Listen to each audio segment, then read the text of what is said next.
Voy a hablarles hoy acerca de la predicación del Evangelio del Reino. En la predicación, o lo que podría llamarse la proclamación del Evangelio del Reino. La proclamación del Evangelio del Reino. Mateo capítulo 24. A partir del capítulo 21 suceden cosas en Jerusalén. El pueblo de Israel estaba esperando un Mesías. El pueblo de Israel estaba esperando un libertador. El pueblo de Israel estaba esperando a alguien que viniera a gobernar. Ellos estaban bajo opresión, ellos estaban bajo la esclavitud de un imperio y ellos necesitaban libertad. Y ellos pensaron que el Mesías, el llamado el ungido, venía para establecer su reino en Jerusalén y empezar un sistema político que resolviera los problemas sociales, los problemas de subdesarrollo en los que ellos estaban, sus problemas de pobreza, es decir, problemas económicos, los problemas laborales, todo eso ellos esperaban que un gobierno que viniera de Dios iba a resolver todo eso. En ese sentido tenían razón. Pero los medios que ellos creían que Dios iba a usar eran los medios del mundo. Porque el pueblo de Dios había decidido dejar a un lado lo que Dios había establecido y habían dicho, queremos tener un gobierno como lo tienen las otras naciones. Y ellos pensaban que eso les iba a resolver. Hace unos días yo estaba conversando con alguien y hablábamos de la situación política de Guatemala, de los problemas que hay, de la impunidad, de la corrupción, de todo esto. Y el punto al que llegamos siempre es, ningún gobierno en Guatemala va a poder resolver esos problemas. No. Cada vez empeora la situación. Cada vez está peor. No se puede. ¿Por qué? No hay esperanza. Podríamos tener esperanza, pero sepa usted que las naciones van al fracaso. Los sistemas económicos de las naciones están cada vez peor. La seguridad en las naciones no va a mejorar. No va a mejorar. ¿Por qué? Porque dice la palabra, el apóstol Pedro dice en la primera carta, el capítulo 4, versículo 7, como leemos ahí, dice, mas el fin de todas las cosas se acerca. Alguien estará pensando, no hombre, este pastor ya está metiéndonos en un mensaje muy negativo y todo esto. Okay. Estoy hablando de los sistemas. Los sistemas. No hay un solo sistema humano que pueda cambiar el curso de la humanidad. Y entonces, el pueblo de Israel, y en este caso los discípulos pensaban, ya tuvimos el contacto, ellos están pensando en el gobierno, yo quiero ser el ministro ¿de qué? De Relaciones Exteriores y sentarme a tu izquierda, dijo uno de los hijos del trueno.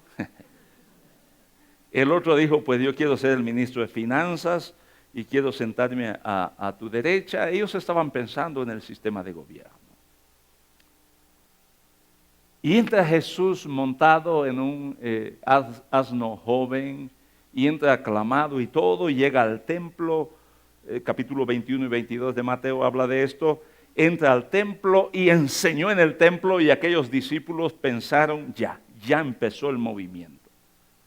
Él nunca había estado en el templo para enseñar y establecer y hablar los principios del reino. Ahora ya lo hizo. Está allí, en el centro en el lugar que es el centro de nuestra adoración. Él está allí. Ya empezó el movimiento. Vamos a tener un gobierno acá. Y Jesús enseñó y habló acerca del reino. Pero Mateo capítulo 24 dice que Jesús dijo, bueno, ahora vamos a salir de acá. Y nos vamos a ir otra vez al Monte de los Olivos. Posiblemente esto confundió un poco a los discípulos. Dice, no, ya estábamos acá, ya habías tomado el templo, ya teníamos acá una, como se dice en otros términos, una cabeza de playa, ya teníamos una forma de empezar el movimiento y ahora nos vamos. Y uno de los discípulos dice, Señor, mira esos muros, mira estos edificios. Nos parecen que es el mejor lugar para establecer un gobierno. Esto yo lo estoy agregando, ¿no? Pero dice, mira esos edificios, es lo mejor. Y Jesús le dice, mira, yo te aseguro que en poco tiempo aquí no va a haber ni siquiera una piedra unida a la otra. Esto se va a acabar. Luego se van al Monte de los Olivos, Mateo 24, y empieza a hablarles, les va a decir, miren, quiero revelarles lo que va a pasar, van a haber terremotos cada vez más frecuentes, y eso se da. Hace 30 años, hace 40 años, que hubiera un temblor como los que hay ahora, de 5 o 6 grados, eso sucedía cada 50 años. No era frecuente. Hoy los tenemos a cada mes. Va a haber terremotos, va a haber guerras, rumores de guerra. Se van a levantar nación contra nación, pueblo contra pueblo. Va a haber confrontación. Y empieza a revelar cómo el mundo, la tierra, la humanidad se conduce a la destrucción. Viene destrucción a este mundo. Y sigue hablando acerca de todo ello. Y hoy si nos sentamos a reflexionar un poco es evidente, y de una manera muy clara, es evidente que esta tierra, que este mundo, está avanzando aceleradamente hacia su fin, hacia la destrucción. Todas las cosas relacionadas con la vida se están deteriorando, están desapareciendo. Los recursos naturales están desapareciendo. Otros recursos que son de gran valor para la vida, recursos morales, principios morales, están viniendo abajo. Jesús dijo, viene el fin, las cosas van a empeorar. Todo se está degenerando. Cada vez tenemos un oxígeno más contaminado. Cada vez tenemos una atmósfera menos propicia para vivir. Cada día tenemos menos fuentes de aguas puras. Siguen perforando pozos. Hubo un tiempo, no todos son de mi época, pero le digo hace 60, hace 70 años, cuando éramos niños, bebíamos el agua de las fuentes, de las rocas, de las montañas. Yo no sé si hay alguien aquí que lo hizo. Ese era el agua que se consumía. Y miren, no nos morimos. Ya casi 80 años, diría alguien. Era agua limpia. Ese era el agua que se tomaba. Usted iba a un río y con la mano tomaba el agua y la consumía. Los pozos artesanales, proveían de agua limpia. Hoy perforan pozos a cientos de metros y cuando sacan el agua está contaminada. Ya no hay fuentes. Yo no sé qué va a pasar, pero en unos años quisiera usted imaginarse cómo vamos a hacer para conseguir oxígeno puro, cómo vamos a hacer para conseguir agua lo suficientemente saludable. Todo esto está degenerándose. Las instancias sociales que son valiosas para la vida se están destruyendo, el matrimonio tiene cada vez menos valor, la familia, las relaciones familiares son sustituidas por otras relaciones, situaciones en las cuales ya ni siquiera la familia coincide para el desayuno, el almuerzo o la cena. Todo eso se está destruyendo. Todo eso está deteriorándose. El hogar ha dejado de ser lo que era antes y se está convirtiendo solamente en objetos o en cosas. Hay una casa, tengo un hogar. Tenemos televisor, tenemos equipo, ese es nuestro hogar. Y hay un gran esfuerzo por ello. Hay un gran esfuerzo por ello. La gente está luchando, es que lo más valioso es poder tener una casa, o poder tener un vehículo, o poder tener... Eso se va a acabar. Y por tener esas cosas se pierde lo más valioso, que es la vida familiar. El hogar. Tienes una casa, pero no tienes una familia. Tienes un buen vehículo, tienes todos estos recursos que se van a quedar acá. Te metiste, trabajaste desde los 15 años hasta los 80 años para hacer cosas que aquí se van a terminar. No le diste tiempo a tus hijos, a tus hijas. No pudiste tomar un tiempo. Hablábamos con alguien esta semana de este tiempo de vacaciones y lo disfrutaron en familia.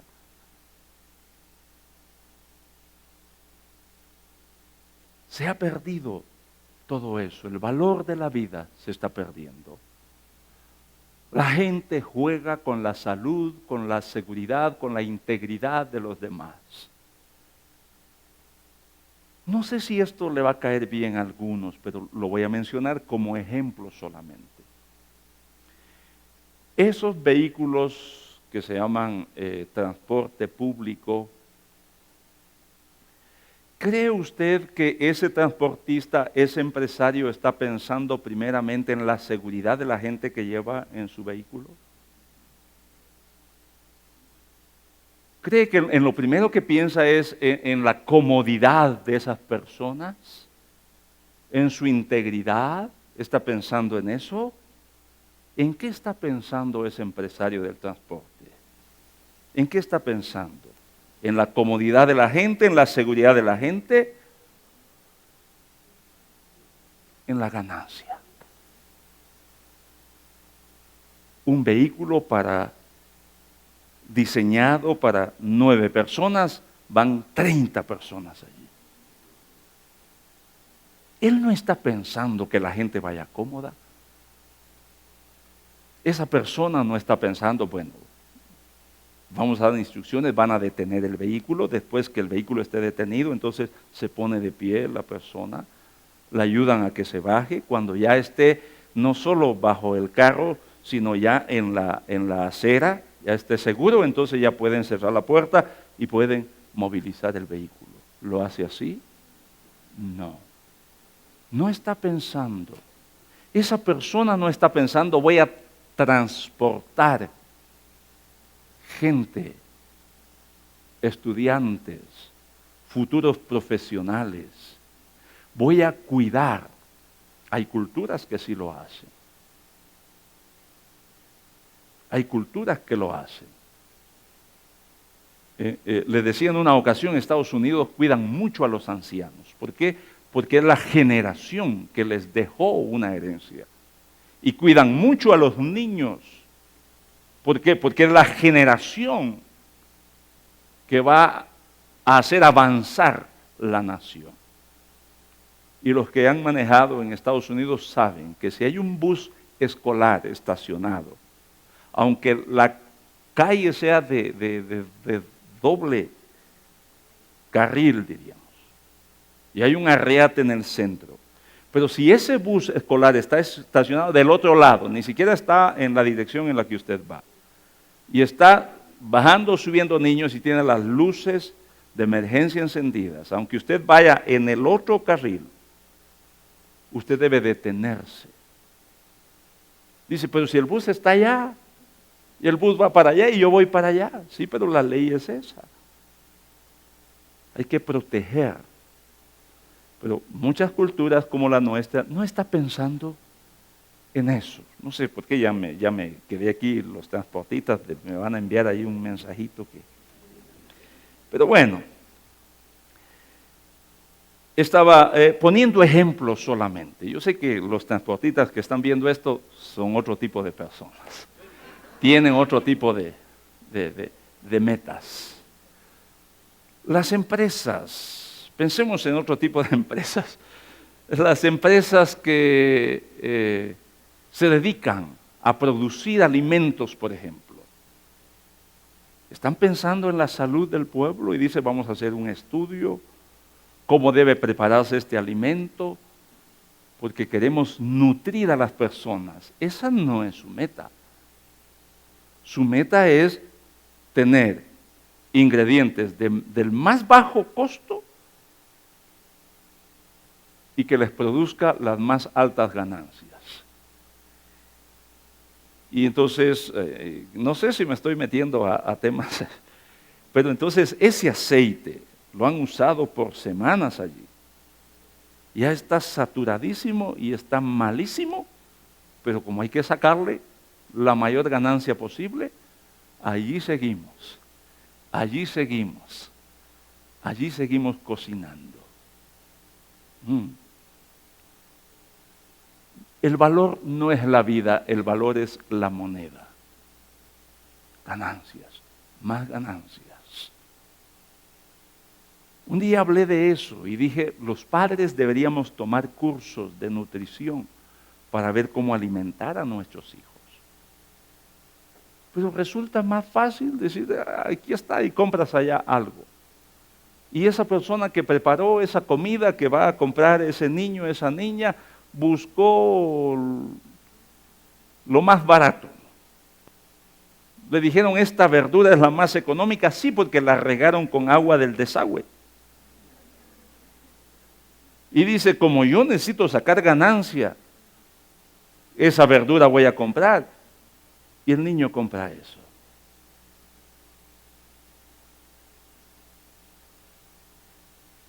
Muchas veces las mamás también lo hacen. No sé si está bien lo que voy a decir, pero dice, voy al mercado y voy a comprar lo más barato, lo más barato, lo más barato. Sí, lo más barato puede ser lo más contaminado. Está pensando en cómo economizar y no está pensando en cómo alimentar saludablemente a su familia. Estoy equivocado, ¿no? Así es. Bueno, hay otros factores que influyen en ello, posiblemente. Solo estoy dando ejemplos de cómo los valores cambiaron. Recordaba esta mañana que nosotros estuvimos administrando un pequeño hotel y a ese hotel llegaba un varón, un hombre de la ciudad capital, creo que de allá llegaba, y la primera vez que lo vimos nos llamó la atención lo que estaba haciendo. Fue al mercado, compró remolachas, pasó a la farmacia y compró el polvo ese amarillo de hierro que nos daban cuando éramos niños. Compró eso, se fue a la pila con su recipiente así, cortó las remolachas, tomó agua del chorro en la pila, tiñó esa agua de rojo con las remolachas, le echó el polvo de hierro y lo embotelló. Llenó las botellas, le puso una etiqueta que decía tónico vigorón.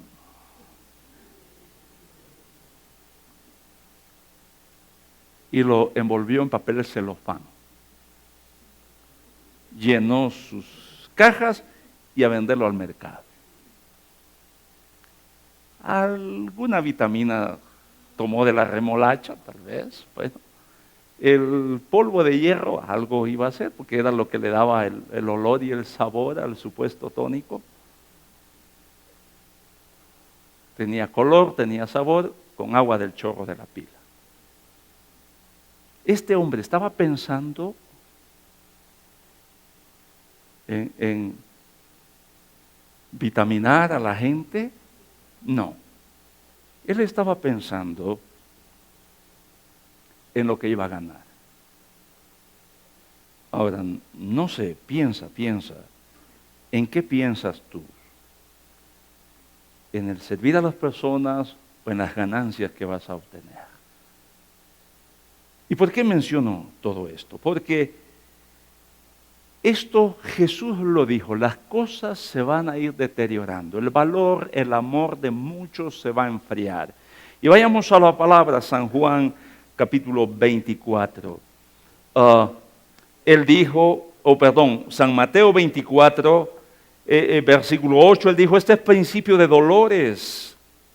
Habrá tribulación, se matarán unos a otros, serán aborrecidos, muchos van a tropezar. Y el 12 dice, y por haberse multiplicado la maldad, el amor de muchos se enfriará. El versículo 14, y será predicado este evangelio del reino en todo el mundo. Será predicado este evangelio del reino en todo el mundo para testimonio de las naciones, y entonces vendrá el fin. ¿Qué está diciendo acá? Miren, el fin va a venir. Este mundo se va a terminar. Un día ya no va a haber ni siquiera condiciones para que vivan acá las hormigas o lo que sea. No, esto se va a deteriorar. Las cosas se van a terminar. Hay un fin. Tú no puedes detener ese fin. No puedes. Lo que puedes hacer es prepararte para cuando llegue ese fin. Y es el interés de Jesús acá. Va a haber un fin, va a haber un final de todas estas cosas. Si esto lo va a provocar un terremoto, un cataclismo, lo que sea, no sabemos. Un día la corteza de la tierra sin duda no va a soportar más, imagínense, se parte en dos y esto se acabó. Eso va a llegar, eso va a venir, esto va a suceder. Y los discípulos de alguna manera estaban enfocados, ¿cuándo va a ser el fin? Ellos estaban pensando, ¿cuándo va a suceder esto que tú has mencionado? Y Jesús lo que está interesado es que ellos se enfoquen en qué hacer mientras llega el fin. Y por eso el texto dice, será predicado este evangelio del reino. ¿Por qué? Porque el mundo camina hacia la destrucción. Cada vez las noticias son peores. Y le marqué y le pinté todo eso de trágico y de negro y todo ello. ¿Por qué? Para que pueda tener mucho más valor lo que Jesús dijo.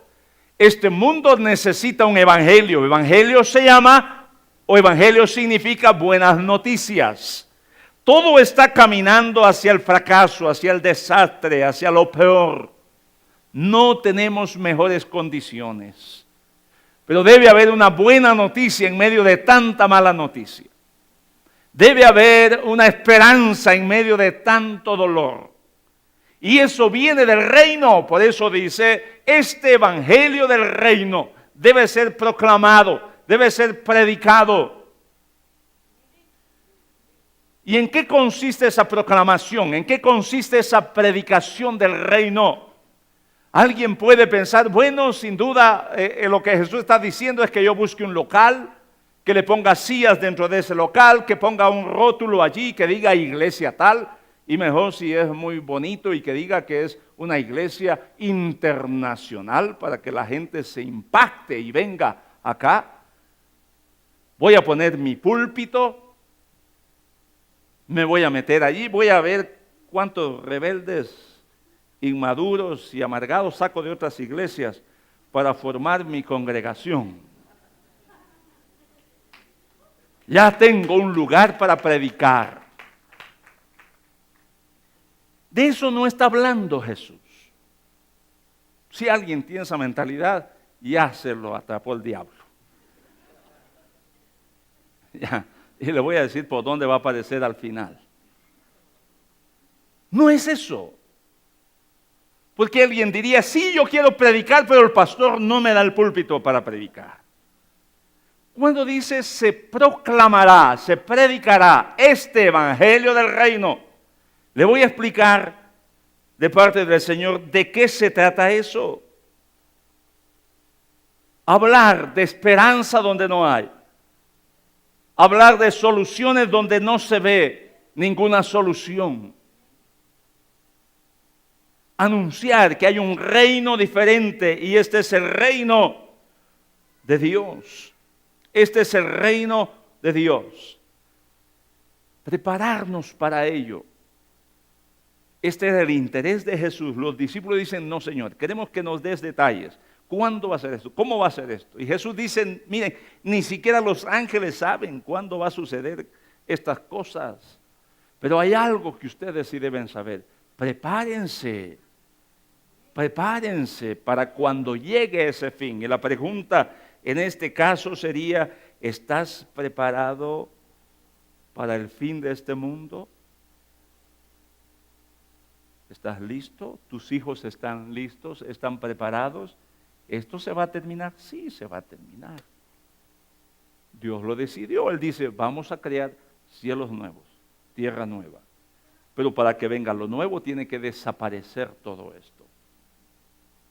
Yo no sé si esto va a pasar cuando mis nietos estén en su edad de producir y todo, no sé, o mis bisnietos, o quizá va a pasar la próxima semana. Yo no sé, Jesús dijo, no sabemos.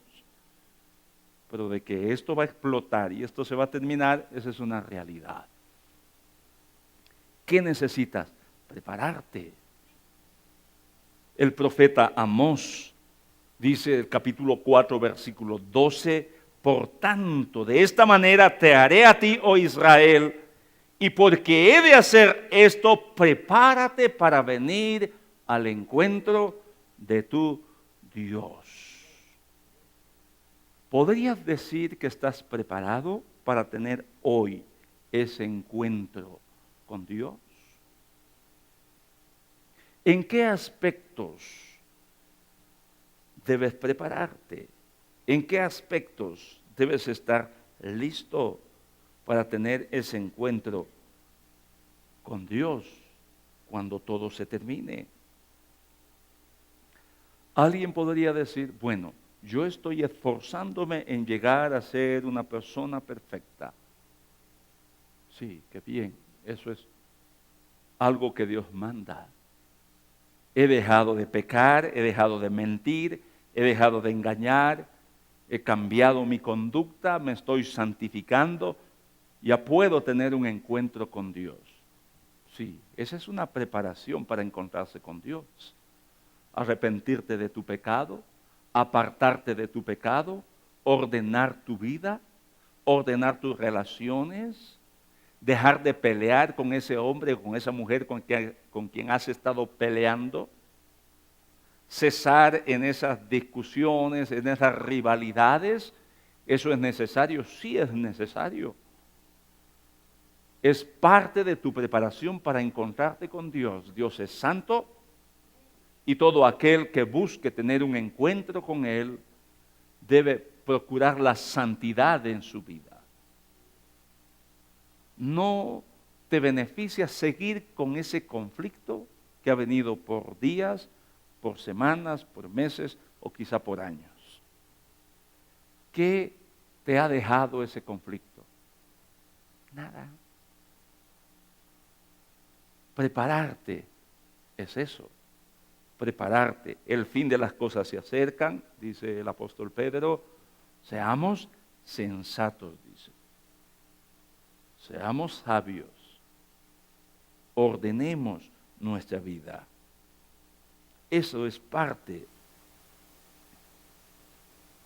de tu preparación, pero hay algo más, y es lo que quiero poner acá. Será predicado el Evangelio del Reino. Será predicado el Evangelio del Reino en toda la tierra habitada. ¿Quién va a predicar ese Evangelio del Reino? ¿A quién le está diciendo Jesús que va a ser predicado o que debe predicarse el Evangelio del Reino? Prepararse para ese encuentro con Dios, para el final de todo esto, tiene que ver también con predicar el Evangelio del Reino. Y quiero que tomes allí San Mateo capítulo 25. En el capítulo 25 de Mateo se habla de las oportunidades que tenemos. Dice la palabra que si Dios ha retardado, escucha bien, si Dios ha retardado la venida de Jesús, no es porque se haya olvidado de que Jesús va a venir. ¿Lo has leído? Así dice, ¿no? Si Él ha dado más tiempo, ¿cuál es la razón por la que dice que Dios ha extendido? ¿Por qué dice? Porque Él no quiere que nadie perezca o se pierda. Ahora, recibe por favor esto. Cuando se habla de esa manera, Dios no ha olvidado su promesa de que Jesús vendrá por su pueblo. Él dice que esa tardanza no es porque Él se haya olvidado o haya cambiado sus planes.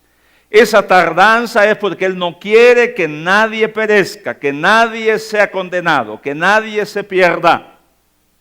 Y cuando se escucha esa o se lee esa afirmación, inmediatamente pensamos, sí, está refiriéndose a los que están allá metidos en las discotecas, está refiriéndose a los que están allá, ¿dónde?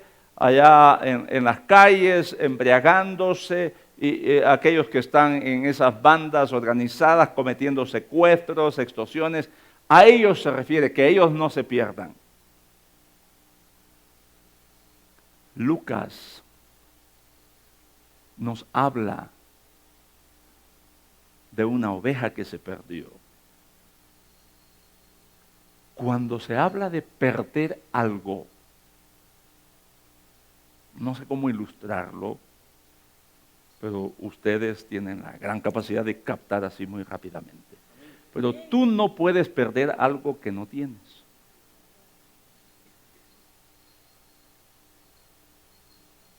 Tú no puedes decir, perdí $1.000.000 si no lo tienes. No puedes decir, perdí un avión si no lo tienes. Se pierde aquello que se tiene. Y cuando dice no quiere que nadie se pierda, ¿a quién se refiere? A los que están dentro y que podrían perderse. Lucas habla de la oveja. La oveja fue considerada como perdida. ¿Por qué? Porque pertenecía a un rebaño. Ese pastor del que habla Lucas, capítulo 15, no salió a las montañas, voy a ir a buscar ovejas perdidas. No, él buscaba su oveja perdida. Le pertenecía, había estado en su rebaño y se había perdido. La moneda que se perdió. ¿Por qué se perdió? Porque existía ya y estaba en la mano de esa mujer y se perdió. Cuando dice que Dios ha retardado la venida de Jesús porque no quiere que nadie perezca o se pierda, se está refiriendo a ti. Él está extendiendo su misericordia porque quiere darte la oportunidad que no te pierdas lo que ya tienes, que no te pierdas de donde ya estás. ¿Me explico? Entonces hay cosas que deberías tomar en cuenta. Y Mateo 25 habla primero de 10 doncellas que habían sido invitadas por su amiga, la que se iba a casar, y estaban esperando para entrar a la fiesta de las bodas. Tenían la oportunidad de ser parte de, pero 5 de ellas que no fueron sensatas, se perdieron esa oportunidad por no hacer lo que debieron hacer en tanto el esposo se tardaba, dice. Tuvieron mucho tiempo para hacer lo que ellas debieron haber hecho, pero se confiaron y no lo hicieron. Y se quedaron fuera, habiendo estado invitadas y teniendo el derecho de estar dentro. Luego habla de los siervos que tuvieron en sus manos los tesoros de su Señor. Se les dio, aquí está, tómalo. 2 de ellos hicieron lo que debían hacer porque ese señor se tardó un poco y no venía, pero un día vino, no lo esperaban, vino, vamos a arreglar cuentas. Sí. A muy pocos nos gusta que nos llamen a rendir cuentas. 2 de ellos hicieron lo que debían hacer, en tanto les dio la oportunidad el Señor. 1 de ellos no. Y mire cómo termina. Y luego Mateo, capítulo 25, vea ahora conmigo, Mateo, capítulo 25, versículo 31, versículo 31, mire lo que dice la palabra: cuando el Hijo del Hombre venga en su gloria y todos los santos ángeles con él, entonces se sentará en su trono de gloria. Quiero hacer la explicación acá. Hay un trono de justicia.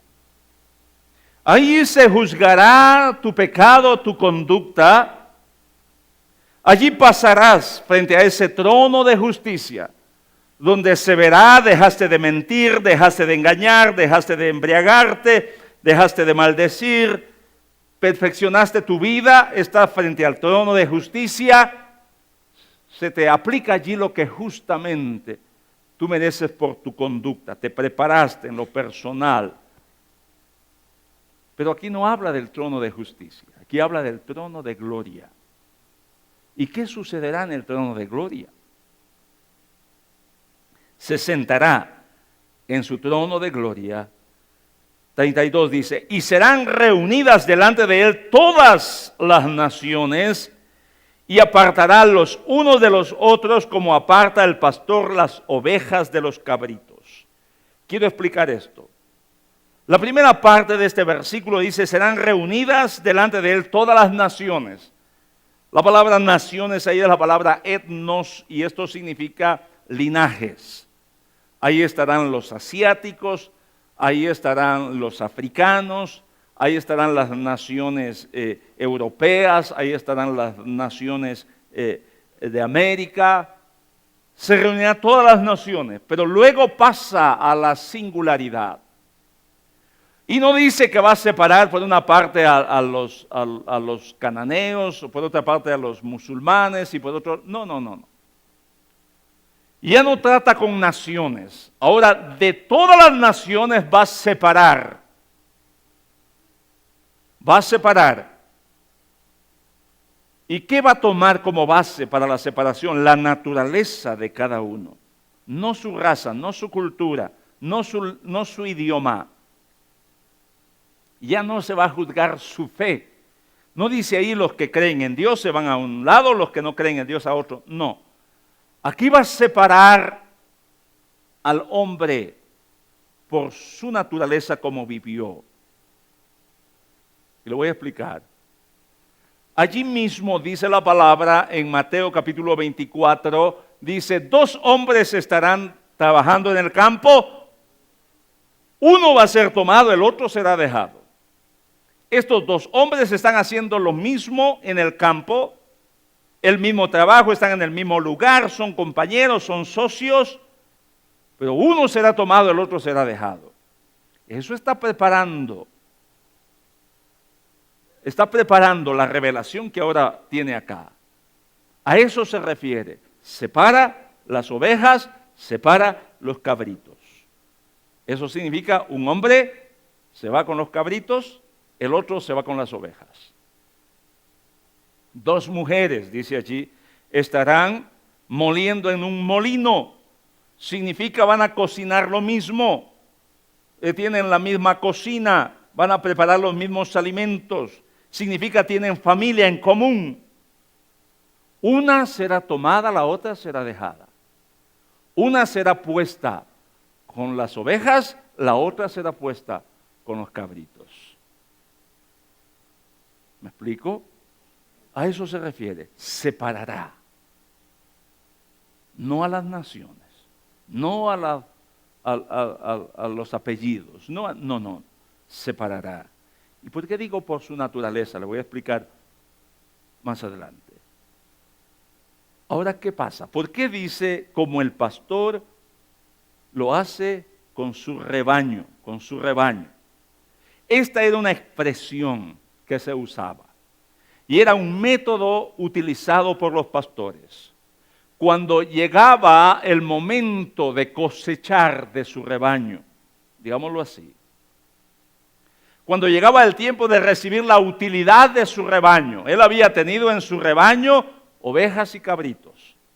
Habían estado en el mismo redil, habían comido de la misma, del mismo pasto, en el mismo lugar, habían comido las ovejas y los cabritos. Habían comido de lo mismo, tenían el mismo pastor, tenían el mismo rebaño. Pero cuando llegaba el tiempo y el pastor decía, ahora voy a recibir las utilidades de mi rebaño, veía las ovejas y decía, a estas las voy a poner de un lado, en un lado, porque de ellas voy a tomar su lana. No tiene nada que ver con dinero. Iba a tomar su lana. Solo su lana. Los cabritos, imagínense. Ahora los cabritos aparte. ¿Qué puedo aprovechar de los cabritos? ¿Tienen lana? No. ¿Qué voy a aprovechar de ellos? ¿Qué? Su carne. De ellos, como es mi rebaño, y necesito la utilidad de mi trabajo, les di de alimentación, les di protección, les di todo esto, ahora quiero la utilidad. Ovejas se van a quedar sin lana por un tiempo, pero luego va a venir más. Cabritos, los voy a matar por un tiempo. No. Ustedes se van al destazadero. Esa es la ilustración, por eso dice, como el pastor separa. ¿Tiene ahora sentido para usted? Y por favor, no esté pensando, cuando hablo de lana, no estoy pensando de dinero. La ilustración. Estas ovejas, por su naturaleza, ellas produjeron lana, las van a trasquilar, pero no tienen que morir por su naturaleza. Los cabritos, por su naturaleza, el único destino era la muerte. Porque no iban a estar comiendo de gratis. Y no podían decir, no, es que por mi naturaleza yo no produzco lana y no puede mandarme al matadero. No, el pastor quería utilidad. ¿Quién lo va a hacer así? Dice Jesús. Él como rey lo va a hacer así. Va a apartar a las ovejas y va a apartar a los cabritos. Y mire lo que vendrá. No sé si están cansaditos, pero vamos a ir allí ya cerrando la enseñanza. ¿Qué viene? Dice, pondrán las ovejas a su derecha y a los cabritos a su izquierda. El rey dirá a los de su derecha, venid benditos de mi Padre, heredad el reino preparado para vosotros desde la fundación del mundo, porque tuve hambre y me disteis de comer, tuve sed y me disteis de beber, fui forastero y me recogisteis, estuve desnudo y me cubristeis, estuve enfermo y me visitasteis en la cárcel y vinisteis a mí. Entonces los justos le responderán diciendo, Señor, ¿cuándo te vimos hambriento y te sustentamos, o sediento y te dimos de beber? ¿Cuándo te vimos forastero y te recogimos, o desnudo y te cubrimos? ¿O cuándo te vimos enfermo o en la cárcel y vinimos a ti? Y respondiendo el rey les dirá, de cierto os digo que en cuanto lo hicisteis a uno de estos mis hermanos más pequeños, a mí lo hicisteis. Estos que separó a su derecha, que le da la categoría de ovejas, hicieron por naturaleza lo que tenían que hacer, lo que les correspondía hacer. Y por eso dicen, es que nunca vimos eso, nunca te vimos. Tú dices que nos pones acá y nos das el reino, porque te dimos de comer, porque te dimos de beber, porque te cubrimos, porque te visitamos, porque te hospedamos. Pero nosotros nunca te vimos. ¿Por qué hacen esa pregunta? Porque ellos actuaron de acuerdo a su naturaleza.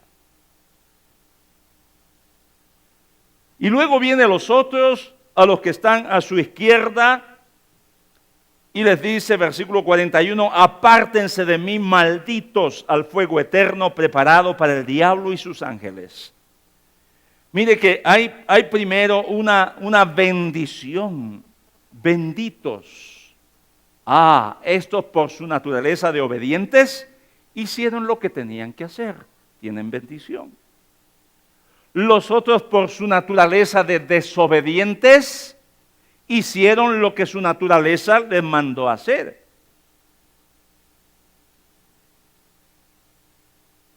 Tienen maldición.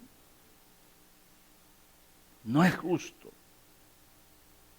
Cada uno hizo de acuerdo a su naturaleza. Ustedes se van al infierno, dice, el infierno no estaba preparado para ustedes, el infierno estaba preparado para el diablo y sus ángeles. Y les digo, ¿por qué? Tuve hambre, no me dieron de comer, tuve sed, no me dieron de beber, fui forastero, no me recogieron, estuve desnudo, no me cubrieron, enfermo y en la cárcel y no me visitaron. Y ellos les responderán diciendo, Señor, esto es una injusticia, nunca te vimos, ¿dónde te vimos? ¿Por qué ellos no saben que hicieron mal? Por su naturaleza. Por su naturaleza. Ellos hicieron lo que su naturaleza les daba o les permitía hacer. Los otros hicieron lo que su naturaleza les permitía hacer. La pregunta acá es la siguiente. ¿Qué naturaleza espiritual hay en ti? ¿La naturaleza de reino? ¿La naturaleza de obediencia? o la naturaleza de un seguidor acomodado, desinteresado?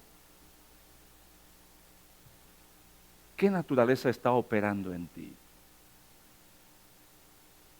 Lo que haces revela tu naturaleza. Y tú quizás ni siquiera te das cuenta.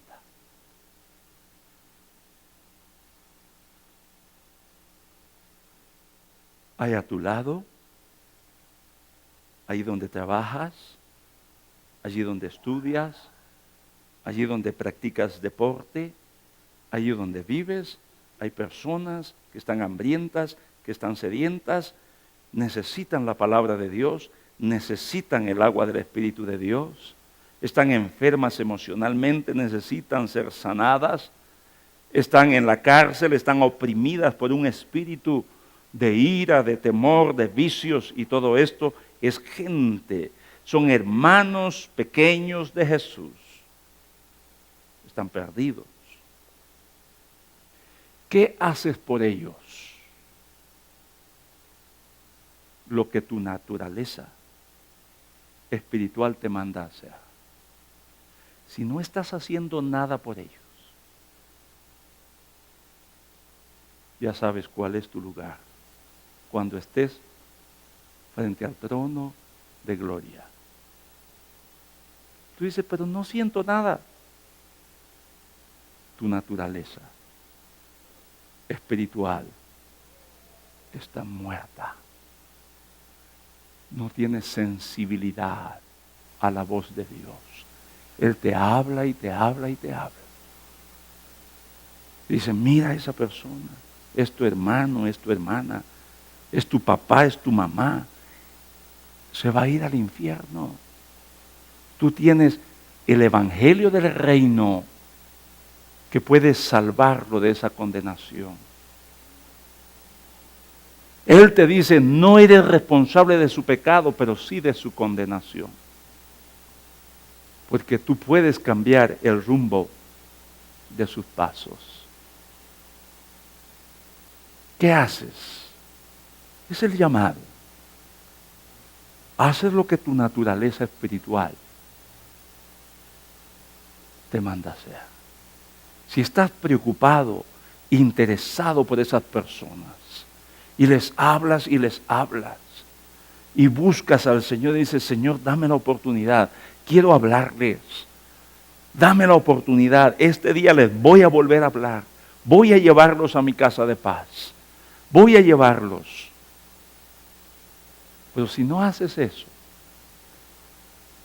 estás ocupado ahí en tu trabajo, en todo, cuando llegue el fin, tu trabajo se va a quedar allí.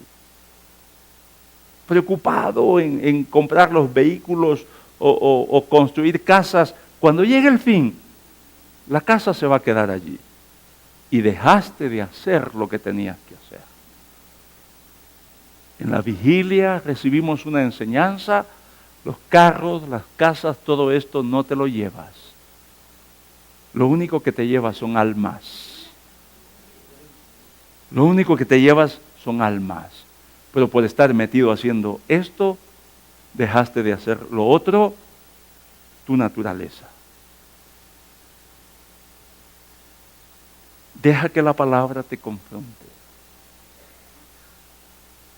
Jesús dice, cuando Él dice, por cuanto no lo hiciste con uno de estos mis hermanos más pequeños, no está diciendo con toda la gente necesitada, no.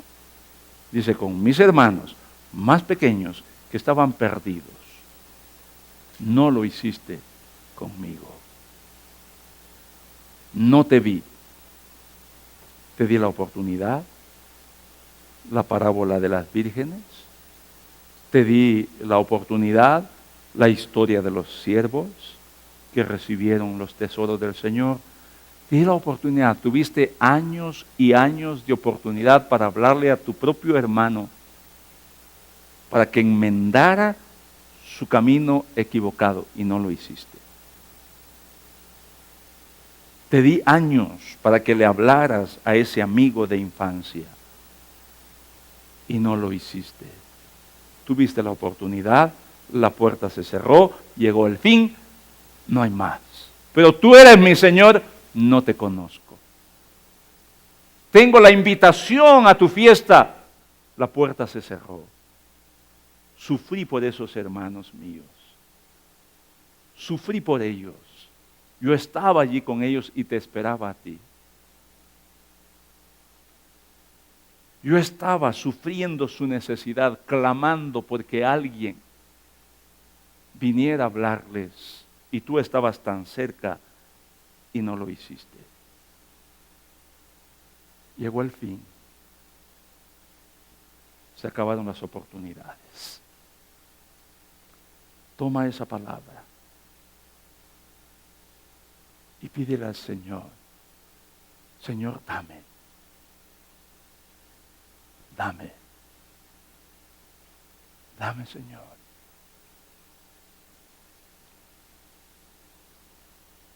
Un día más, aunque sea un día más de vida. ¿Para qué? ¿Para hacer más dinero? ¿Para construir otra casa? ¿Para abrir otra empresa? No. Dame, aunque sea un día más de vida, para salvar, aunque sea a uno de tus hermanos más pequeños. Y si me das 2 días, voy a esforzarme por salvar a 2.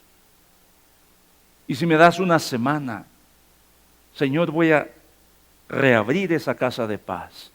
Y voy a traer a 5 a 10 personas que no te conocen.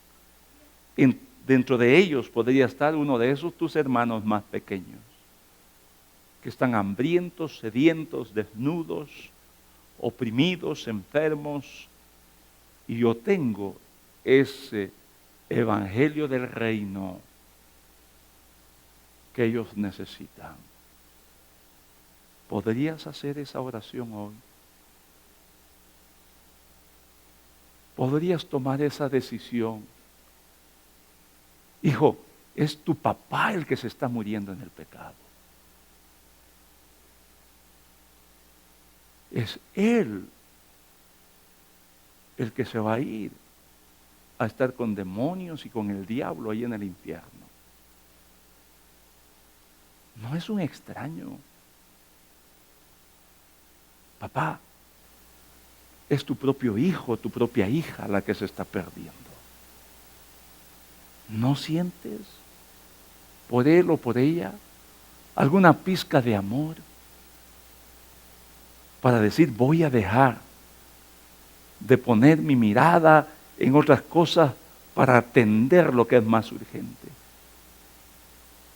¿Tendrás alguna pequeña porción de compasión por ese amigo, por ese compañero de trabajo?